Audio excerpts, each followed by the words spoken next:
आज हम डिस्कस करेंगे क्लास 12th बायोलॉजी का नेक्स्ट टॉपिक, जिसका नाम है माइक्रोस्पोरोजेनेसिस।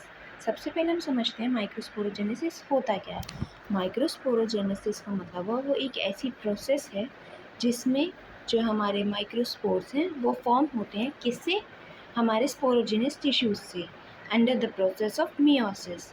पॉलन ग्रेन्स जो हैं वो हमारे मियोसिस प्रोसेस के थ्रू स्पोरोजेनस टिश्यूज से फॉर्म होते हैं। इसको हम माइक्रोस्पोरोजेनेसिस कहते हैं। अब ये कैसे फॉर्म होते हैं ये हम जानते हैं। हमारे जो माइक्रोस्पोरोजेनेसिस जो सेल्स हैं वो हमारी जो है वो 2n होती है।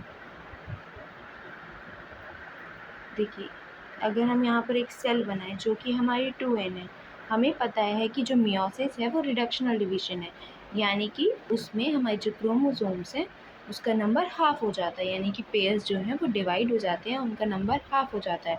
यानी कि अभी ये जो 2n है इससे हमारा जो है वो n बन जाएगा। दो सेल्स जो बनेगी वो हमारी n कॉन्फ़िगरेशन की बनेगी, यानी इसकी प्लॉइडी जो होगी वो n हो जाएगी। ठीक है। अब इसका जो होता है फर्दर डिवीजन होता है और ये हमारी 4 सेल्स बनेगी। एक सेल यहाँ, एक ये और एक ये। ठीक है। ये जो हमारी फर्दर मियोसिस जो होती है उससे हमारी 4 सेल्स बनती हैं।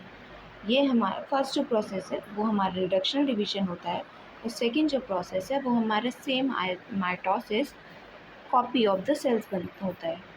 ठीक है। अब इससे हमारी ये जो माइक्रोस्पोर्स बनेंगी, ये जो हमारी सेल्स बन रही हैं माइक्रोस्पोर्स जिसको हम कहते हैं, ये फर्दर डेवलप होंगी। स्टार्टिंग में ये एक साथ रहती हैं, लेकिन जब हमारा जो एंथर है वो मैच्योर होगा तो ये आपस में डिसोसिएट होके मैच्योर पॉलन ग्रेन्स को फॉर्मेशन करेंगी, और जब डिहेसेंस होगा यानी कि जब एंथर हमारा बर्स्ट होगा तो ये पॉलन ग्रेन्स एनवायरनमेंट में रिलीज़ हो जाएंगे।